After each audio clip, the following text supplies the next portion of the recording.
saya Osi Ulfa Silvani, biasa dipanggil Kak Uul kalau di kolam.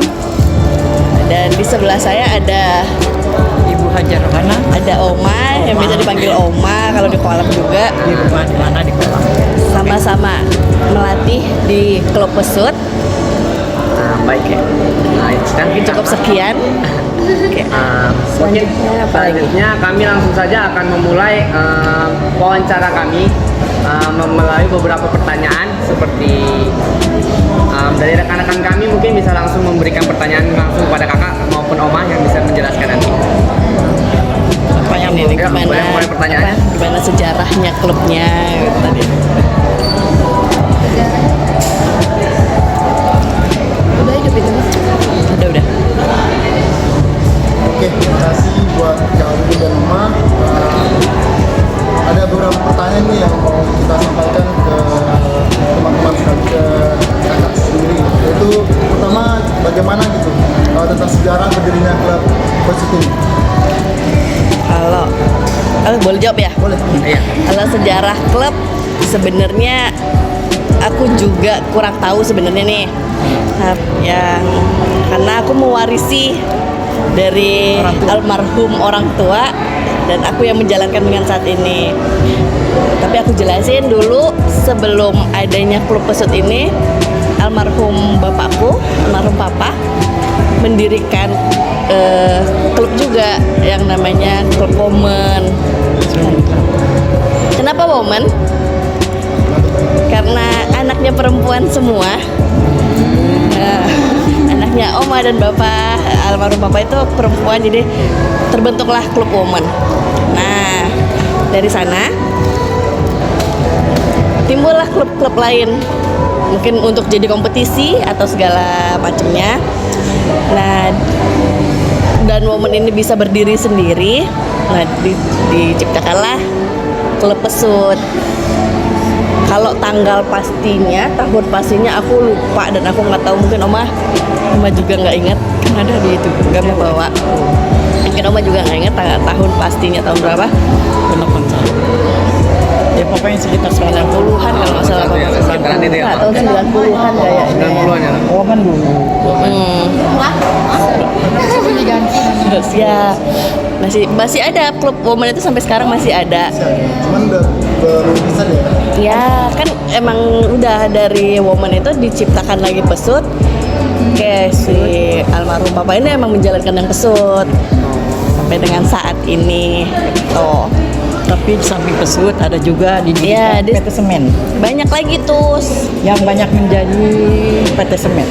Sampai saat ini mereka yang ke Amerika, yang kemana banyak. Udah, itu yang klub PT Semen karena dibiayai sama PT. Pemegang klub itu PT berarti ya, Mas? Iya, PT Semen itu. Kita Semen Padang. Buat lagi sudah maju PT Semen, Ada kita lagi. buat saingan lagi yang bagus gitu kan. Iya, Mas. Nah dia buat lagi Ada lumba-lumba. Oh, ada lagi lomba-lomba berarti, Mas. Ini Terus papanya ada buat. lagi Tirta Kaluang. Kaluang. Itulah sejarahnya berdirinya klub-klub di Kota Padangnya ya. Pertama kali papanya dari Jakarta nggak ada kolam renang. Belum Tidak ada ada, kolam belum renang di ada sini. kolam renang. Belum, dulu itu cuma Masih ada ada di di Semen Padang sama di Bank BI. Indonesia. Bank Indonesia. Teratai belum ada. Apalagi UNP baru tahun 2000 berapa ya? 2000.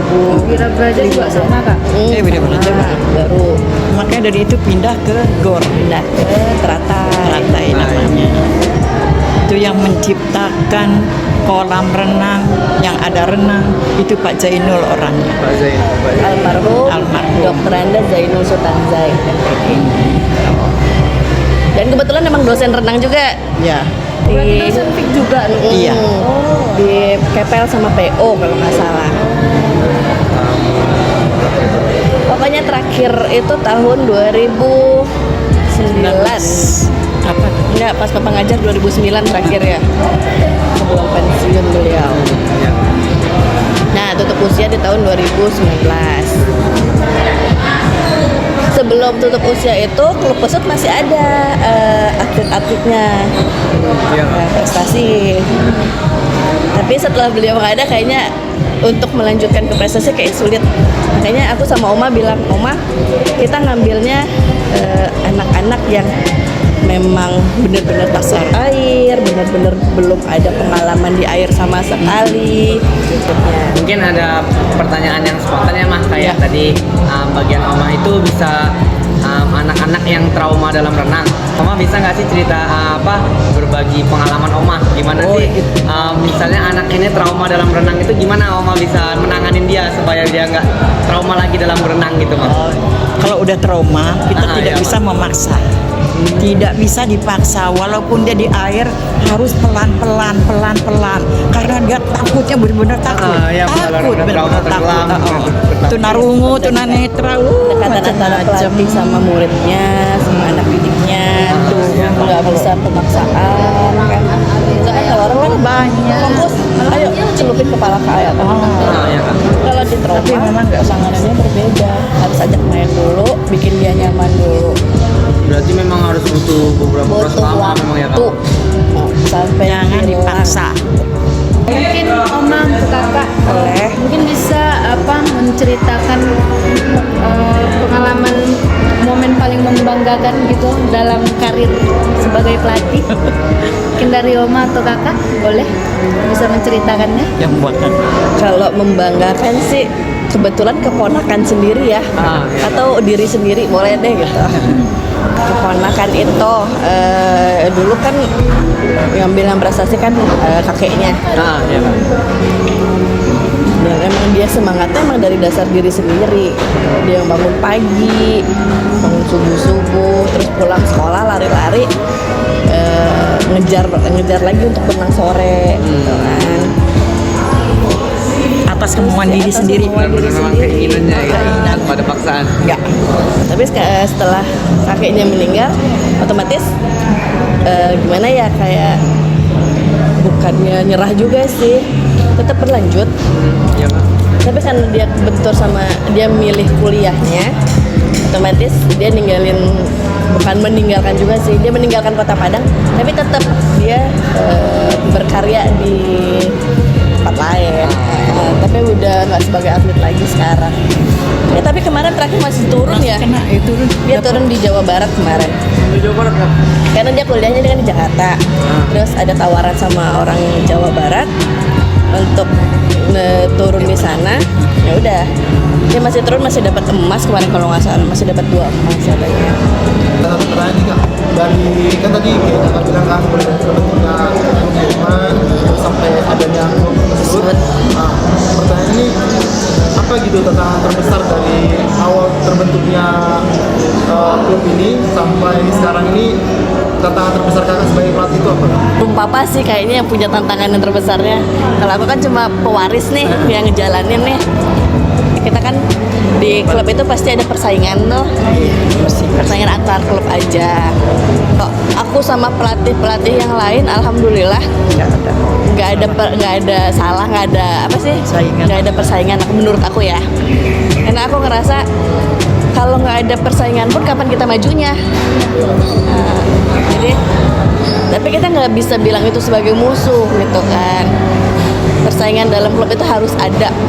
Jadi bikin semua klub itu berkembang, bikin semua klub di Kota Padang itu bisa maju.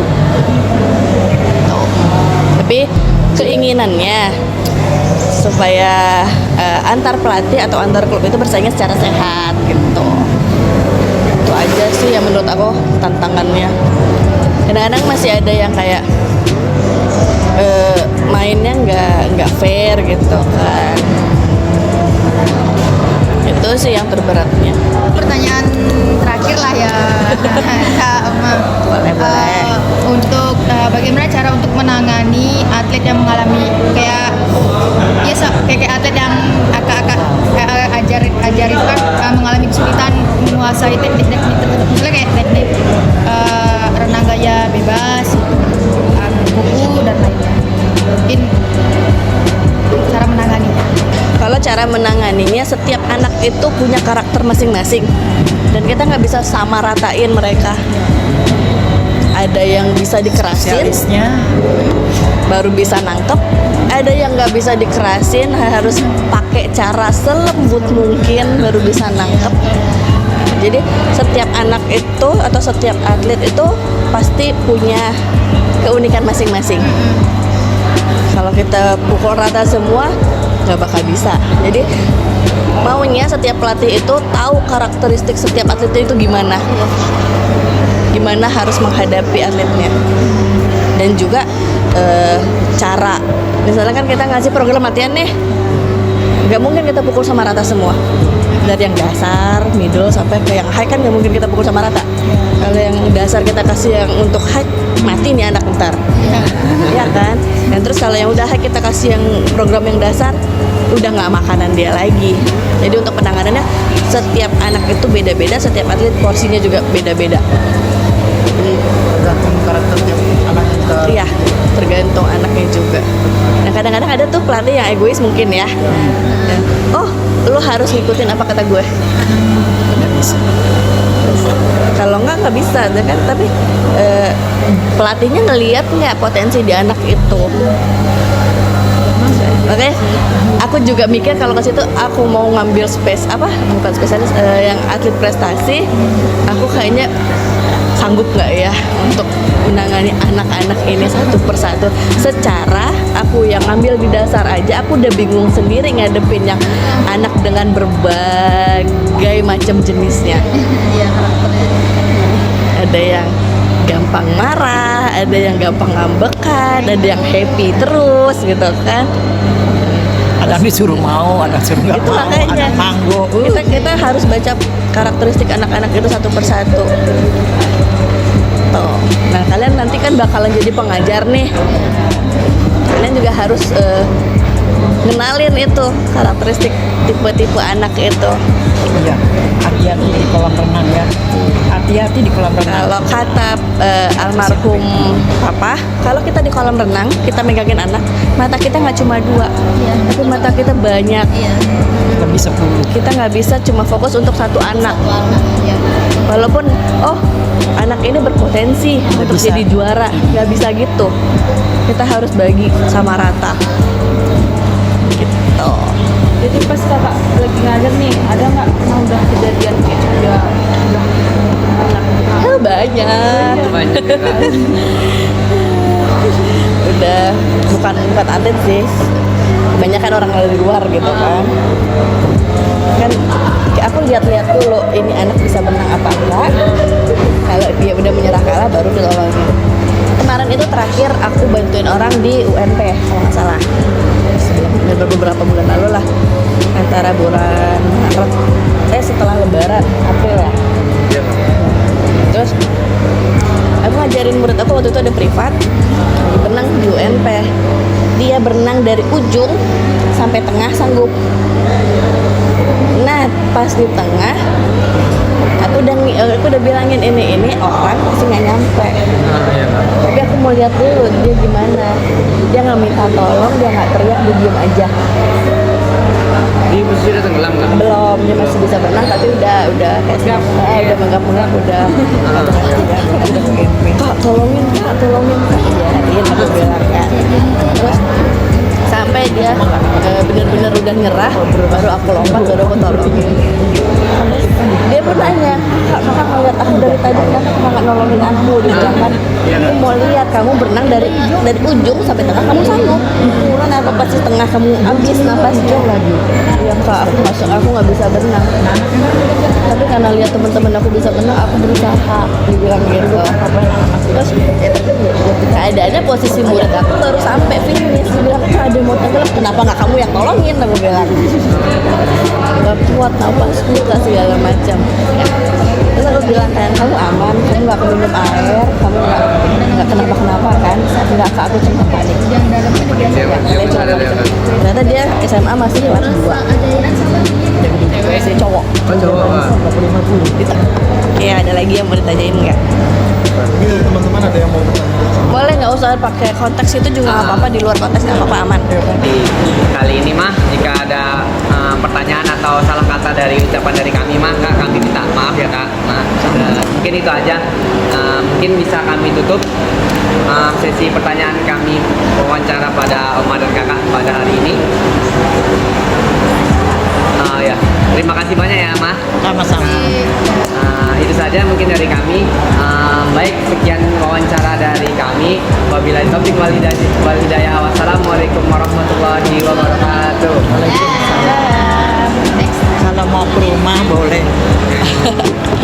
Harapkan agar suatu saat ku berjumpa lagi. Semoga saja daku sempat berkenalan denganmu dari hati ke hati, lalu bicara cinta berdua.